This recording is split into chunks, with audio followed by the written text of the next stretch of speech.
Hola Florida! Introducing Boricua Beer and Taino Light Beer. Boricua and Taino Light are crafted beers that are rich in flavors and brewed right here in Florida. Taino beer has a crisp, refreshing Caribbean flavor style when enjoyed chilled.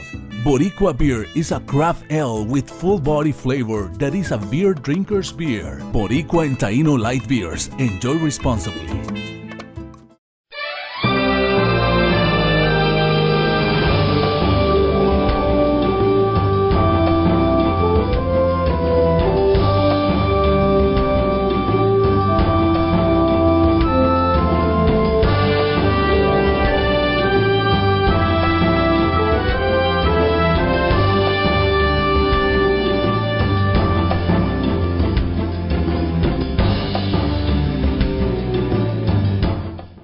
Hi, I'm Danny Ramos and welcome to Hispanic Speak Out. We've been on the air for 15 years in Central Florida, bringing you interesting issues of concern to the Hispanic community throughout the five-county area.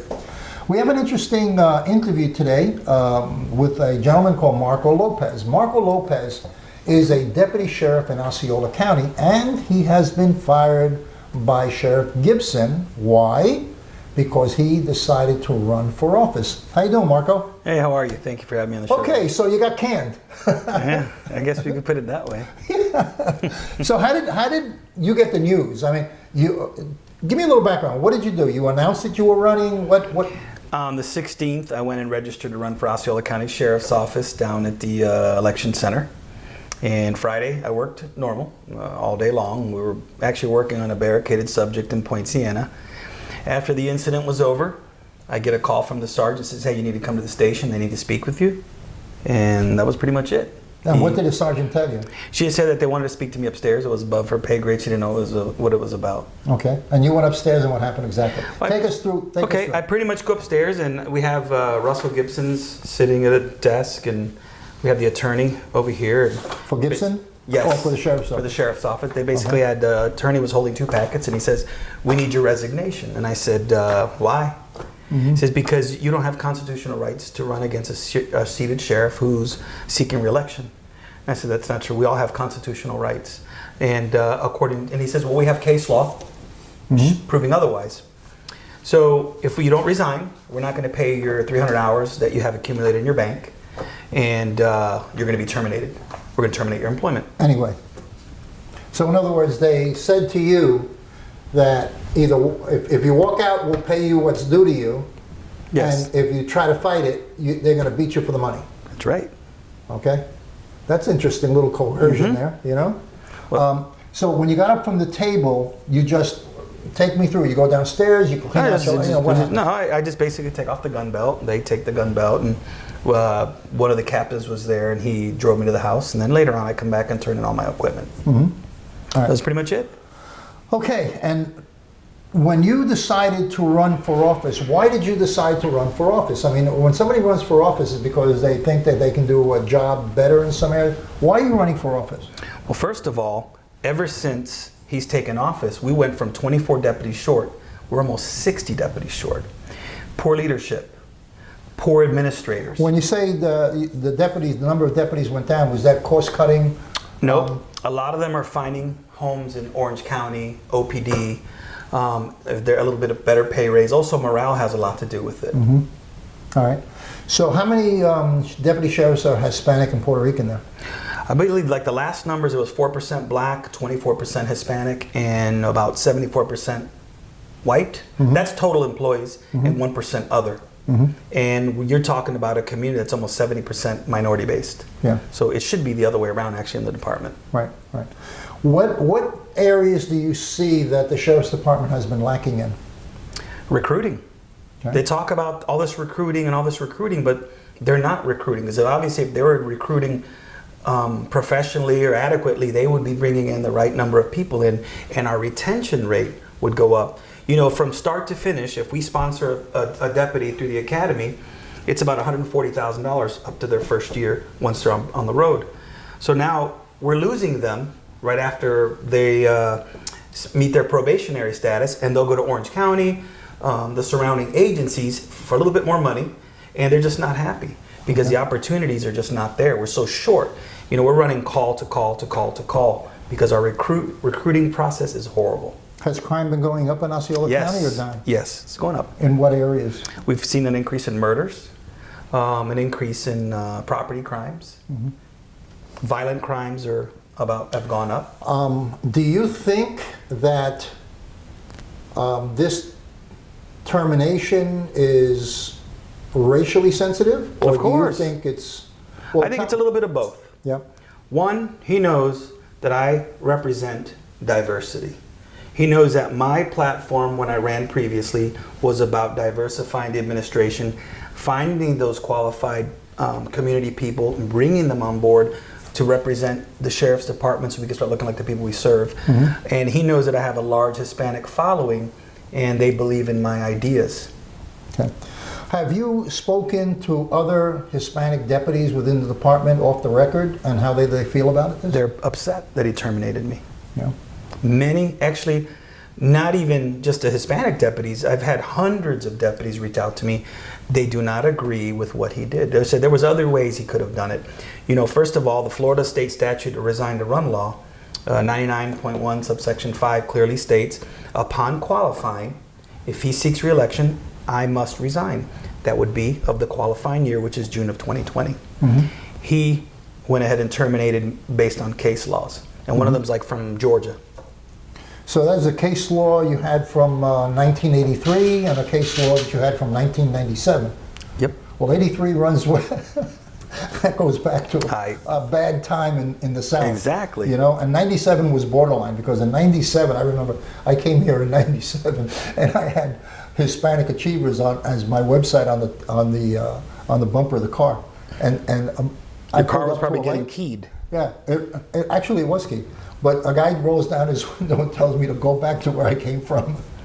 Hey, you know, it's the nature. And that was in 97. And that was in 97 when I had just gotten here. The South is notoriously for not being minority friendly. Yeah. And when you have a sheriff that actually puts out an inter-office memo, such an unprofessional format for a law enforcement officer that has been dedicated service for almost 18 years in this community, never been in trouble, not a problematic employee, no constitutional rights. That's a strong message because right now, look at the incidents that we've been having.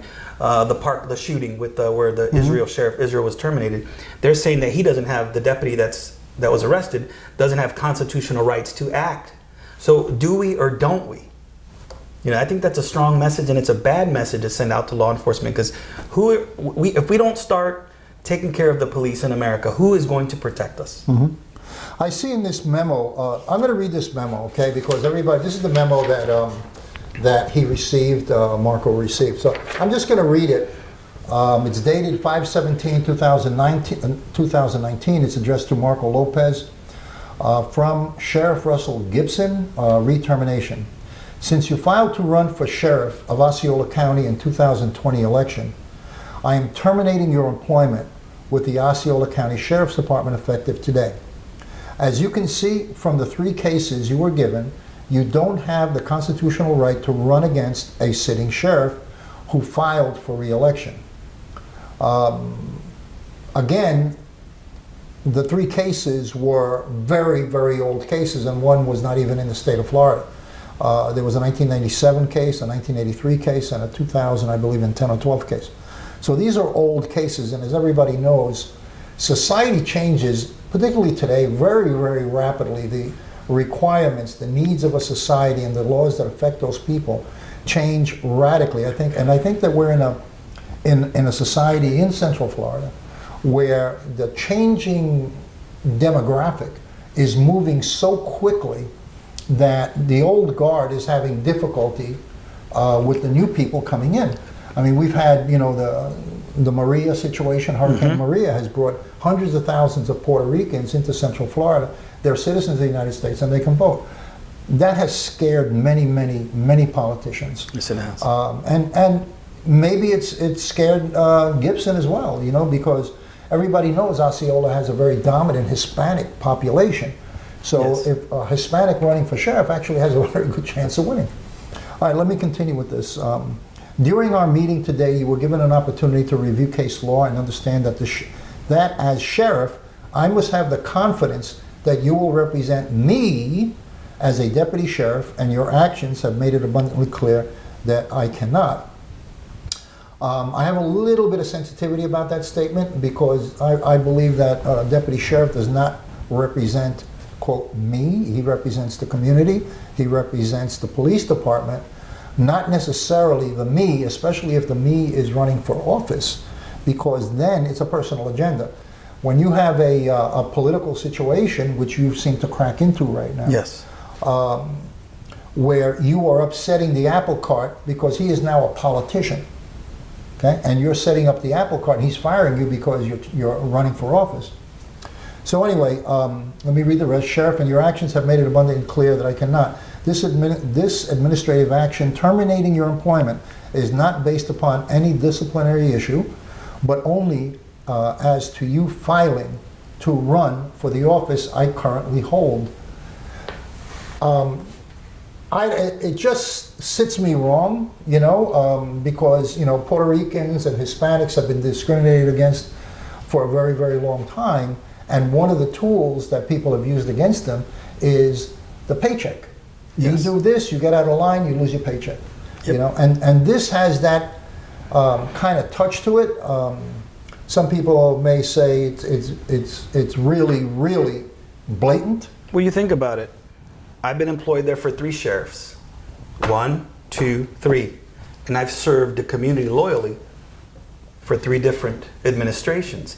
Because my loyalty ultimately lies to the people of Osceola County, the taxpayer. He's an elected official. I am an employee of the county. My loyalty is always going to remain to the people and to the Constitution of the United States. That's the loyalty you must have, is for the people of the community. When you lose that sense of loyalty... Well, not to say that, and I'm just painting a scenario that's not true, but it's a what if. Mm-hmm. What if you have a sheriff that gets intoxicated on the job, and you know he gets intoxicated on the job, or you know he's a habitual drinker, or you know that he's a wife abuser, or you know, now where does that loyalty stop by requirement? You know what I mean? It's an integrity issue. It's an integrity issue, an ethical issue. Yes. And it's also a civil, to me, it's a basic civil rights issue, because any citizen in the United States has the right to run for office without being penalized. Exactly. And especially 22-year military veteran, honorable discharge, Iraqi war vet, Operation Iraqi Freedom. These are the kind of things that I fought for you to be able to express yourself the way you want, or any American to express themselves the way they want. But when you're working for the law enforcement department that you're supposed to protect constitutional rights, there is an issue here. Yeah.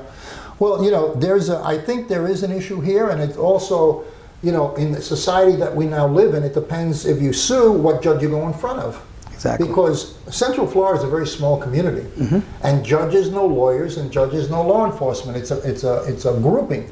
Yes. And if you are not inside that grouping, you're really, really fighting a monster. Exactly. You know, that's predetermined. I mean, these people have dinner together, they drink together, they survive together. Puerto Ricans come in all of a sudden, change the dynamic of a community, and it gets those ties of those people that are not open to change stronger. Yes. You know, stronger. Well, you know what it is? This is a typical example of a Gestapo-style tactic. You're either with me or against me. I don't need your services. He puts himself before the community. We're short 60 officers. We're short 60 officers that should be bilingual. So now he goes ahead and terminates a good officer who's never had any disciplinary, who's trilingual, because he puts himself ahead of everything, the community, and making an arrogant type judgment like this off the chain. Okay. Well, listen, Marco, we've run out of time. Great interview. I want to get this out to the community, but I also am offering airtime to Sheriff Gibson to come in here and give his point of view. You know, that's part of my responsibility. Our responsibility is to give 2 sides to the story. But, you know, this to me is a highly sensitive reaction. Like, ask him, how have I disproved my loyalty in any manner to any administration? Well, there's an overlap here between political office and responsibility to the community. And that overlap has a conflict in it. Exactly. I see it that way. And Mr. Gibson, if you're out there, you know, convince me, come on the air and convince me and convince the community that you are standing on solid ground with this, okay? This is Danny Ramos, and we are going to sign off right now. Stay with us.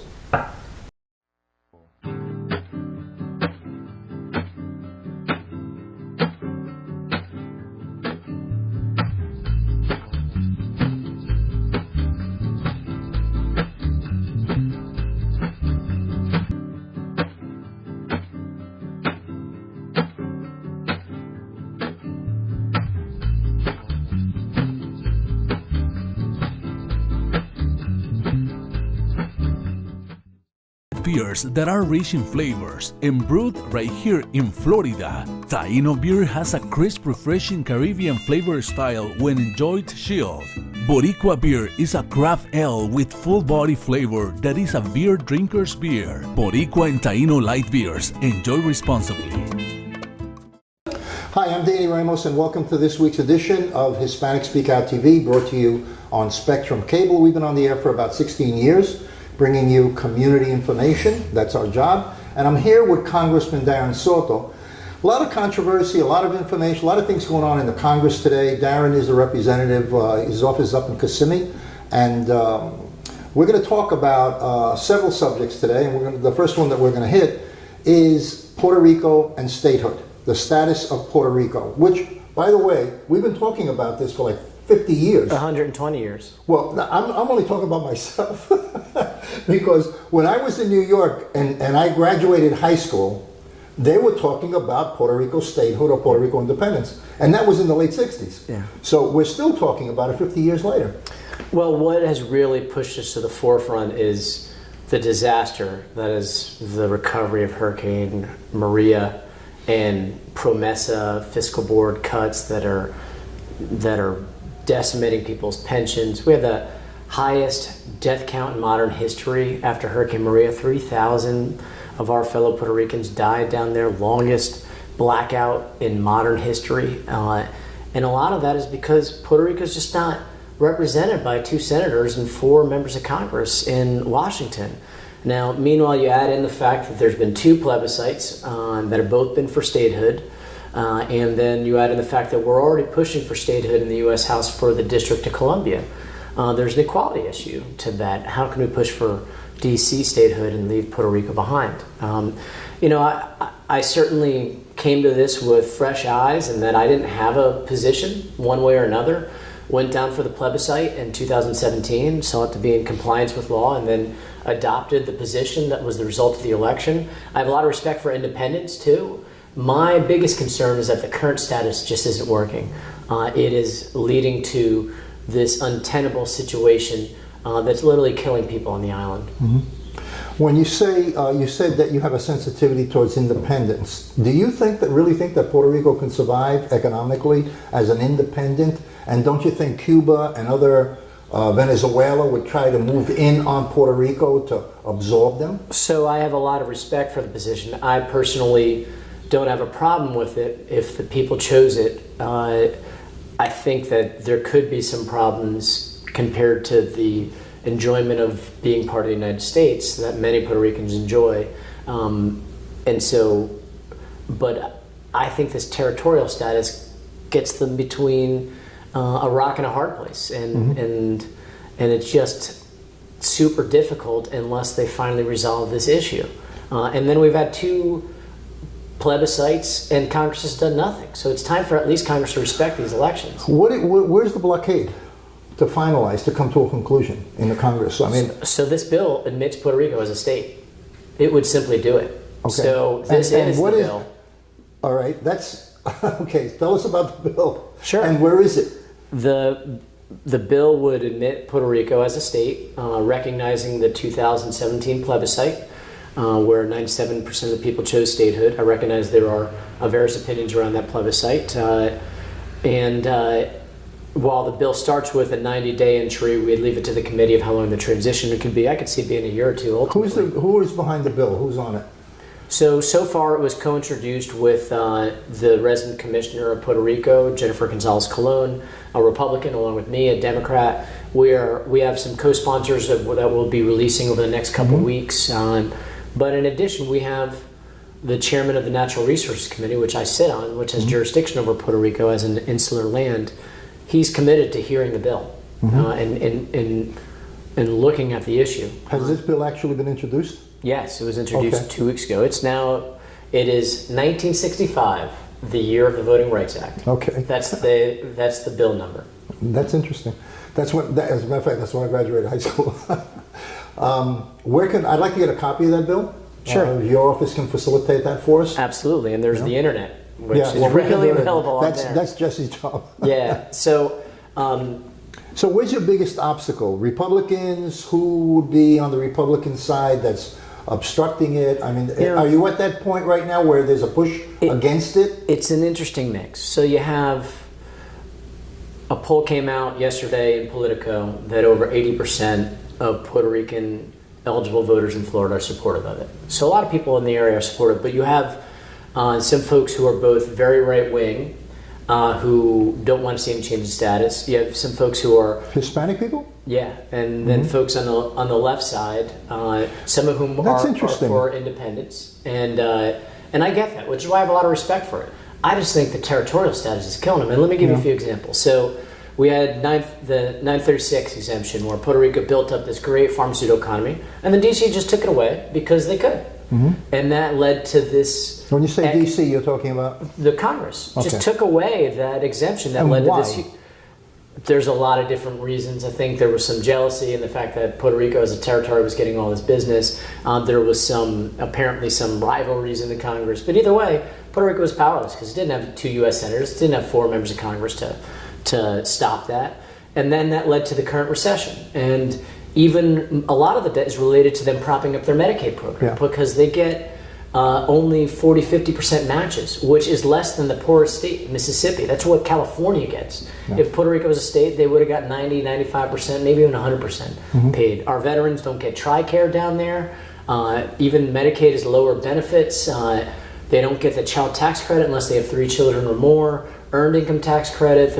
You don't get Social Security disability, and just the basic federal benefits that you get down there, and then it'd be ease of business. You wouldn't have these things like gimmicks like 936 around there. It'd be a state, and so that would help out the economy greatly, and they wouldn't need promesa anymore because under the 11th Amendment they'd have sovereign immunity as a state, so they could just say, look, we have sovereign immunity on all these debts. Now, I wouldn't encourage them to eliminate them all because that would destroy their credit, but they'd be operating from a much stronger position. So it would definitely help the debt issue out. And after 2 plebiscites going forward on statehood, we have to take these things seriously. There's got to be a resolution to this. On the other side of the aisle, a lot of people are looking at Puerto Rico as a need, give me situation. So the economic development concept, in order to balance that out psychologically and in reality over time, is extremely important in bringing Puerto Rico into the state. How much time do you think, when do you think the statehood issue is going to come to a point? So I think it could be one of the pivotal issues of this election. Campaign? Politico, their big article today was that statehood looms large in Florida, the biggest swing state in the presidential election. 80% of Puerto Ricans plus supporting, who are eligible voters here in Florida and likely voters, are supporting it. So you'll see a lot of candidates have to talk about it. I mean, this is a state where elections are won by 0.1 or 0.3%. But I want to get back to something else you said. First of all, I think there is only one requirement to admit a new state. Congress shall admit new states. Semicolon. It was so simple a process that our founding fathers didn't even make it a full sentence. No, we've traditionally had elections to decide this. And there's been 2 in Puerto Rico. There'll probably, frankly, be a 3rd before we, this 2020, before we actually get the issue moving in both chambers. But there's no barrier for economic viability. These have been the barriers that have been around since states started being admitted. They talked about language with California and New Mexico and Arizona. They talked about whether you had to be contiguous with Hawaii and with Alaska, and whether you could have states that have large indigenous populations like Alaska and Hawaii. They talked even about, could you be a nation and then a state, like Texas, which was a nation, or part of a nation be a state, like the Keys here in Florida. All these are arguments, but they're not constitutional requirements. So I would argue one of the reasons Puerto Rico will continue to do poorly economically is because it's not a state. Half the money they borrowed was to supplement federal programs that they're not getting full money for, like Medicaid, where they had to borrow billions to prop up their Medicaid program because they're not getting the money that they would as a state. So if you wait, we'll never get there. It's clearly that the status is helping to drive the economic depression, which started with an act of Congress, which is the 936 exemption being removed. That started the depression to begin with. That's still going on to this day. So all of this is connected. Yeah. All right, Darren, I appreciate your time today. If you want to answer another couple of questions, one-liners, you up for that? Sure, let's do it. Okay. The Republicans are touting very strongly that the whole Democratic Party is going towards socialism. What do you think about that? Ocasio-Cortez and her philosophy and on the green deal and stuff like that. So you mentioned one member out of the 230. No, but that's the one that's getting the most publicity. Allow me to. Okay. So I'm a proud capitalist who supports a strong social safety network. So I throw the question back to my Republican colleagues. Which program are you looking to get rid of? Medicare, Medicaid, SNAP, unemployment, WIC, food stamps? Because those are social safety net programs. I'm a capitalist, but I believe in those. Those aren't socialist programs. Those are fundamental bedrocks of the middle class. And just because one member or two members have certain philosophies, judge us by what we're passing out of the U.S. House, not by what is the most headline-worthy statement made by a member. Okay. And you'll see we are passing out some pretty steady issues. Fixing the Affordable Care Act, lowering prescription drug prices, protecting net neutrality, getting back in the Paris Climate Accord. You don't see us passing out this overarching issue regarding Green New Deal. Now, I do agree that these goals are things we have to strive to, but it's really just goals. I'm working on the plan to get there, and it starts with the Paris Climate Accord. We're the only country in the world that isn't in it, and we help write it. Talk about shirking away from American leadership in the world. The concept of the Paris environmental situation, that accord, was that we would be suffering as a country because all of the restrictions would be put on us and not on China or Iran or other countries. So that we would be closing down our industries and they wouldn't. So, by the way, our utilities and our automakers are already complying with it, even though President Trump has moved to. They're in fact exceeding it already. So this idea that the greatest, most innovative country in the world can't meet this is absurd. Okay. They are literally, private industry is leaving us in the dust while we're still debating this stuff. They're already meeting this stuff because they want to compete. We saw in the 70s, auto manufacturers take for granted innovation, and they got hit pretty hard in the 80s by the Japanese. They're not going to let that happen again. Fuel efficiency is important for consumers, both to save money and to save the planet. In addition, the reason why some of these other countries have different peaks than us is we started a century earlier than them, polluting. So when the world came together, it recognized that certain countries like England and Germany and the United States were polluting a century before anybody else. Yeah, but China's right up with us now. And guess what? And they're getting preferred treatment on those environmental restrictions. Do we set American excellence by the basement goals of China and Russia? Or do we pass them in the dust with the Green Revolution and come up with energy for the next generation and beyond? You know, this isn't just about looking behind and saying, oh no, we fossil fuels, this and that. This is about what if we actually solve these issues. We're looking at a world where we will dominate this century.